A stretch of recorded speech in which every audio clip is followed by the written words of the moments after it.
ආයුබෝවන් සුබ දවසක්. ඉතින් මේ දවස්වල මේ දෙවුන්දර නැත්නම් දෙවිනුවර පෙරහැර සම්බන්ධයෙන් වැඩියෙන්ම සාකච්ඡා සිද්ධ වෙනවා.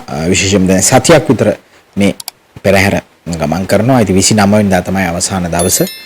හැබැයි මේකේ උච්චතම අවස්ථාව එන්නේ 27 වෙනිදා. මේ කාවඩි නර්තනය නතර කළා.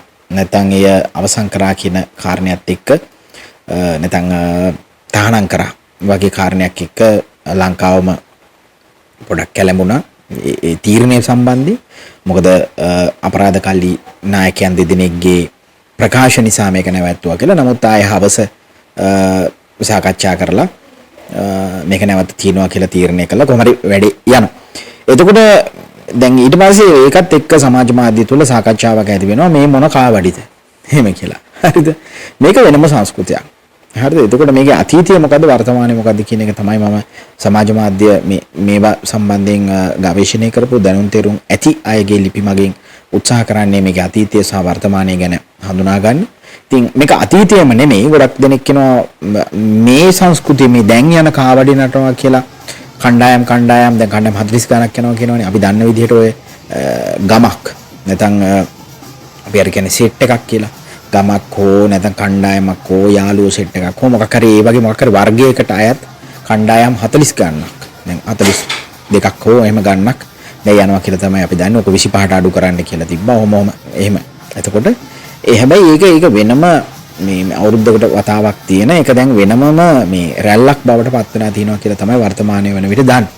හරිද? ඔවුන් අර අඳින පාට සරම වර්ණවත් සරම ඒක අධික මිල අධික එකක් කියලා කියනවා. ඒකට ඔවුන් භාවිතා කරන එක දේවල් මේ නටන ඒ කියන්නේ තමාගේ විවිධ දේවල් පෙන්눔 කරන සංස්කෘතිකම ලක්ෂණයක් බවට පත් කරගෙන තියෙනවාද කියන කාරණේ සමහර අය විවේචනය කරනවා මේ මොන කාවඩිද එහෙම කියලා.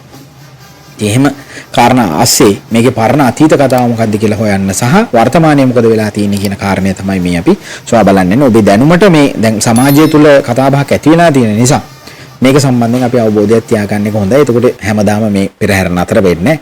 හැමදාම අවුරුද්දක් පාසා එනවා. එතකොට අපිට සාමාන්‍ය දැනීමක් තියෙනවා මේ මොකද්ද මෙතන වෙන්නේ කියලා. ඉතින් මේ සාමාන්‍යයෙන් දුටුගැමුණු රජතුමාගේ කාලේ ඉඳලා මේ දෙවුන්දර පෙරහැර මේ විදිහට කාවඩි නටන එක සහ පෙරහැර පවත්වාගෙන ආවා කියලා තමයි ඉතිහාසයේ සඳහන් කරන්නේ. හැබැයි ඉතින් එදා කාවඩිය වෙලා අපි දන්නවා කාවඩි කියලා කිව්වහම සෑම පෙරහැරකම වගේ අවසානයේට යනවා. දෙවුන්දර විතර නෙමෙයි. නමුත් දෙවුන්දර තියෙන විශේෂත්වය තමයි ටිකක් වැඩි ඒක. හරිද? ඒක ඊටම දීර්ඝ පෙරහැරක් කාවඩි පෙරහැරක්. එතකොට අර මේ කරේ තියාගෙන නටන එකට තමයි සාමාන්‍ය කාවඩි නටනවා කියලා කියන්නේ. නමුත් එහෙම එකක් දැන් වර්තමානයේ පේන්නේ නැහැ. තියෙනවා. නමුත් බහුලව නැහැ.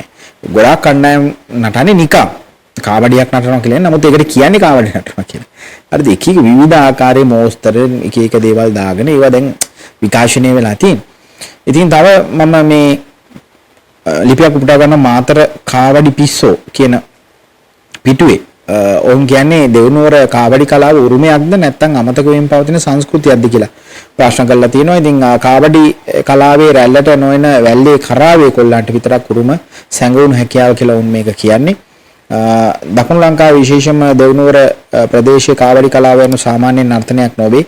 දේව භක්තිය, ශාරීරික දක්ෂතාවය, සංගීතය සහ ජන සම්ප්‍රදාය එක්ව අතිවිශිෂ්ට සංස්කෘතික උරුමයක් පරම්පරා ගණනාවක් තිස්සේ දෙවනුවර තරුණයන් මේ කලාව රැකගෙන ආවේ දෙවියන් කෙරෙහි වූ ගැඹුරු ශක්තිය හා ගෞරවය මූලික කරගෙන අතිතිය කාවඩි නර්තනය සහ තරුණයන් කාවඩි තාලයට අඩිතඹමින් ඒ තාලයටම ගැලපෙන ලෙස කාවඩි කූඩුව දක්ෂ ලෙස කරකවමින් නර්තනය කළා. ඒ ශාරීරික ශක්තිය සම්බරතාවය සහ වසර ගණනාවක පුහුණුවෙන් ලැබුණු දක්ෂතාවයක් වුණා. කාවඩි කූඩුව හුදෙක් අලංකාර සැරසිල්ලක් නොව ඒ දෙවියන් කෙරෙහි ඇති වූ භක්තිය සහ කැපවීමේ සංකේතයක් ලෙස සැලකුණා. එහි දේව රූප ප්‍රදර්ශනය කරමින් නර්තන ශිල්පීන් තම ආධ්‍යාත්මික සම්බන්ධතාවය සහ ගෞරවය ප්‍රකාශ කළා කියලා කියනවා මේ අතීතයේ. කොහොම වුණත් කාලයත් සමග මෙම කලාවේ ස්වභාවය වෙනස් වෙමින් පවතින බව පේනවා. වර්තමානයේ කාවඩි කණ්ඩායම් බොහෝ සංවිධානයේ වූද පාරම්පරික කාවඩි තාලයට ගැලපෙන අයුරින් කාවඩි කුඩු කරකවමින් නර්තනය කළ හැකි දක්ෂයන් ඉතා අතලොස්සක් පමණයි ඉන්නේ. සමහර අවස්ථාවල කාවඩි නර්තනයේ ආධ්‍යාත්මික හා සංස්කෘතික වටිනාකමට වඩා විනෝදාස්වාදයේ සහ ප්‍රදර්ශනාත්මක භාවය වැඩි අවධානයක් යොමු කරලා තියෙන විනෝදය සහ කට්ටියට පේන්න. අර මම කිව්ව කලින් එක දේවල් පෙන්වන්න තමයි නටන්නේ නේ. සාරම අච්චරයි මෙච්චරයි කියනවා. සාරමේ ගාන ගත්ත රුපියල් 50000 කියනවා 40000 කියනවා. ඊට වැඩි වෙන්න පුළුවන් සමහරක් කලාවට. එහෙම පිටේ එක දේවල් පළ කරගෙන යනවා නැත්නම් බෙල් එකක දේවල් දැන් කොහමද අර ප්‍රදර්ශනාත්මක දේ ගොඩක් වැඩි වෙලා තියෙනවා මේ වන විට. හරිද? ඉතින් තවද ඇතම් අවස්ථාවල මත්ද්‍රව්‍ය හෝ මත්පැන් භාවිතය හෝ සිහි විකල්ප නර්තනය කිරීම පිළිබඳව සමාජයේ විවේචනද පවතිනවා. ඉතින් මේක ඇතන 28 වෙනිදා පොලිසිය විසින් මේ කාවඩි කණ්ඩායම් වල සිටින සමාජිකයන් කීප දෙනෙක් මත්ද්‍රව්‍ය සමග හසු වුණා කියලා ප්‍රවෘත්තියක් පළ වෙනවා ප්‍රධාන මාධ්‍ය තුල. ඉතින් මේ වගේ දේවලුත් තියෙන්න පුළුවන්. එවැනි ක්‍රියා කාවඩි කලාවේ මූලික අරමුණ වූ භක්තිය සහ ගෞරවය අඩු කරමින් පාරම්පරික උරුමය හානි කරන බව බොහෝ දෙනාගේ අදහස. අපගේ වගකීම වන්නේ මේ අගනා ජන කලාව විනාශ වීමට ඉඩ නොදී එහි සැබෑ අරුත ගෞරවය සහ භක්තිය අනාගත පරපුරට රැගෙන යාම.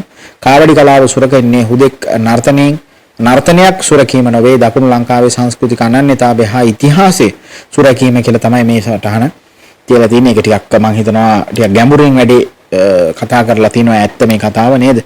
වැල්ලේ කරාවේ කොල්ලන්ට විතරක් උරුම කාවඩි නර්තනය කියලා කියන්නේ. ඇත්තටම ගොඩක් වෙලාවට අපි දන්නවා මේ පැතිවල තියෙන මේ දෙවුන්දර ආශ්‍රිතව ගත්තාම දීවර වරායන් සහ දීවරයන් වෙසෙන පළාතක් සහ අතීතයේ ඉඳලා මේ ස්ථානවල තමයි ගොඩක්ම දීවර රැකියාව කරන පවුල් සිටින්නේ. තරුණියෝ නැත්තම් වැඩිහිටියෝ මේ ඔක්කොම. එතකොට ඒගොල්ලන් මේ සාමාන්‍යයෙන් අපි දන්න විදිහට මේ පෙරහැරෙන් පස්සේ ඔවුන්ගේ දීවර රස්සාවට යනවා. ඊට කලින් මම හිතන්නේ යන්නේ නැහැ ටික කාලයකට. මේ සංස්කෘතික පෙරහැරෙන් පස්සේ නැත්තම් මේ දෙවියන්ට පූජා කරලා නැත්තම් මේ බාරහාර මේ කාවඩි බාරහාර වලටත් කාවඩි නටනවා කියලා කියනවා.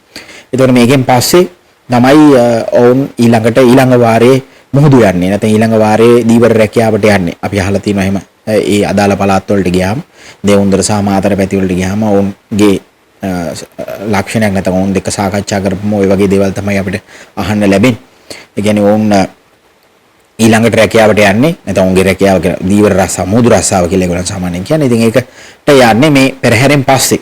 හරිද? ඉතින් මේ පෙරහැර කාලෙට පෙරහැර පොලේ নানা ආකාර දේවල් තියෙනවා. මිල අධික වෙන්න පුළුවන්. නමුත් විවිධාකාර දේවල් තියෙන ඇඳුම් පැළඳුම් සහ විවිධ දේවල්. ඒතර ඒවා මෙලදී ගන්නවා. ඒ කාලෙට මේ ආශ්‍රිතව ගත්තාම මේ පෙරහැර විතරක් නෙමෙයි. මේ පෙරහැර පොලක් කියලාකුත් තියෙනවා ඊට කලින්. හරිද? පැය ගානකට කලින් පෙරහැර පටන් ගන්න පැය ගානකට කලින් එහෙම එකකුත් ආරම්භ වෙනවා. එතකොට රාත්‍රියේ මධ්‍යම රාත්‍රියේ අවසන් වෙනකන් ඒක තියෙනවා. ඊට පස්සේ උදෑසන කාලේ විතරයි මුකුත්ම නැතුව තිබෙන්නේ. නමුත් සතියක් විතර මේක නිකන් තනිකරම දෙවුන්දර ආශ්‍රිතව ඔබ ගිහිල්ලා තියෙනවා නම් මේ කාලේට නැත්නම් ඉන්නවා නම් දන්නවනම් ඔබ දන්නවා මේක මේ සතියක් විතර ලොකු සැනකෙලියක්.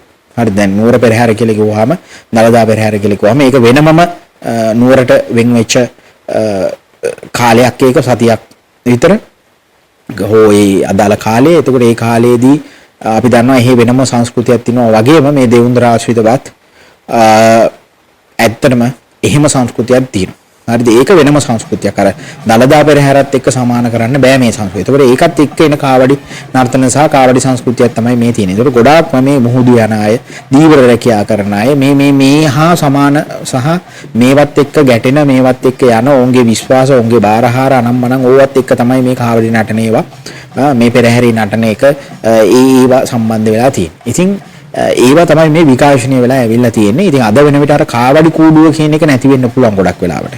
නමුත් දැන් මේ මම දැක සමහර අය කියනවා අවුරුදු 40ක විතර කාලයක් තමයි මේක මේ නර්තනය මේ වගේ ඇවිල්ලා තියෙන්නේ කියලා. නමුත් ඒ අවුරුදු 40 හෝ මොන අවුරුදු කාලය වුණත් ඇත්තටම ඔවුන්ගේ යම් සම්දිස්ථානයක් මේ දෙවිනුවර පෙරහැර නැත්තම් දෙවුන්දර පෙරහැර කියලා කියන්නේ. හරිද? එතකොට ඒකේ විශේෂම ලක්ෂණය තමයි කාවඩි. එතකොට උඩරට නැත්නම් දළදා වහන්සේගේ නැත්නම් දළදා පෙරහැරේ අපි දන්නවා සාමාන්‍යයෙන් අලියැත්තු සහ උඩරට නැටුම් විශේෂම ගත්තාම උඩරට නැටුම් ඒ බෙර සද්ද අනම්මනම් ඒවා තමයි විශේෂම ලක්ෂණ. ඒ වගේ තමයි මේ කාවඩි කියලා කියන්නේ පහත රට නැත්නම් මේ දෙවුන්දර පෙරහැර. ඉතින් ඒ නිසා විවිධ අයට විවිධ මත තියෙන්න පුළුවන්. මේ ASCIIත් හොඳ නරක අය ඉන්න පුළුවන්. නමුත් බහුතරයක් මේ දෙවුන්දර පෙරහැර කියලා කියන්නේ, දෙවිනුවර පෙරහැර කියලා කියන්නේ, මේ සතිය කියලා කියන්නේ ඔවුන්ට වෙනමම සැනකෙලියක් කියන එක සහ වෙනමම සම්දිස්ථානයක්. මෙතනින් එහා පැත්තට තමයි ඔවුන්ගේ වැඩ කටයුතු ආරම්භ කරන්නේ. ඔවුන්ගේ ආර්ථිකය පටන් ගන්න, ඔවුන්ගේ වෙනත් සුබ වැඩ පටන් ගන්න. අර ඒ වගේ යම්කිසි සම්දිස්ථානයක් ගෙන එන අවස්ථාවක් බවට මේකපත් වෙනවා. ඉතින් ඒ නිසා මේ සංස්කෘතිමය කාරණා කියන ඒවත් එක්ක යම් තීරණ ගන්නකොට අදාළ බලධාරීන් ඔවුන්ට තීරණාත්මක අවස්ථා වලට මුහුණ දෙන්න සිද්ධ වෙනවා. මොකද අපි මුළු ලංකාවටම අදාළ නොවුනාට අදාළ පළාතට ඒ පළාතේ විශ්වාස කරන උදවියට මේක නිකම්ම පෙරහැරක් නෙමෙයි. නැත්නම් නිකම්ම අවස්ථාවක් නෙමෙයි. ඔවුන්ගේ සමහරක් වෙලාවට මුළු ජීවිතේම වෙන්න පුළුවන්. ඉතින් අන්න ඒකයි අපි මේකෙන් අවබෝධ කරගන්න ඕනේ. විවිධ පළාත්වල විවිධ සංස්කෘතීන් තියෙනවා කියන එක අපි මේ පුංචි ලංකාවේ ඉඳලා සමහර වෙලාවට අපිට තේරුම් ගන්න අමාරු වෙලා තියෙනවා. ඉතින් ඕක තමයි කියන්න තියෙන්නේ.